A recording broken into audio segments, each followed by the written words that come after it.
What is the origin story of Stockholm Syndrome? Have you ever wondered how a hostage could develop feelings for their captor? The term Stockholm Syndrome comes from a fascinating incident in Stockholm, Sweden, in 1973. On August 23rd, a man named Jan-Erik Olsson, who was on parole, entered a bank armed with a submachine gun. He took four bank employees hostage inside the vault. What happened next was both surprising and puzzling to everyone involved.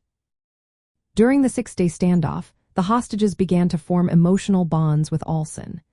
They showed sympathy towards him and even defended him after they were released. This unusual reaction caught the attention of law enforcement and mental health professionals alike. The term Stockholm Syndrome was coined by a Swedish criminologist and psychiatrist named Nils B. Jurat. He was called in to analyze the hostages' reactions and initially referred to it as Norrmalmstorg-syndromet, named after the square where the bank was located. So, why does this happen?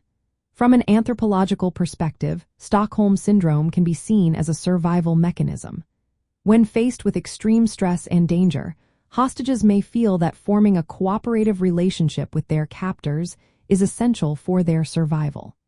In such dire situations, the hostages' lives depend on how they relate to those who control their fate.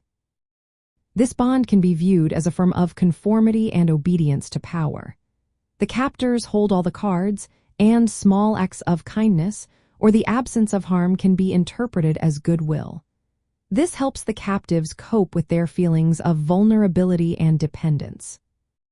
The phenomenon illustrates how human behavior can shift dramatically in a crisis. The instinct to survive can override typical emotional responses.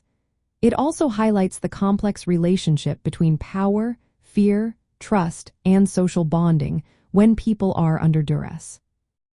Understanding Stockholm Syndrome is important, especially in managing hostage situations and trauma recovery.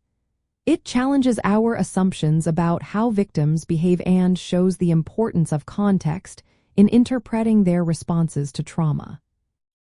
In summary, the origin story of Stockholm Syndrome reveals much about human behavior, especially in extreme situations.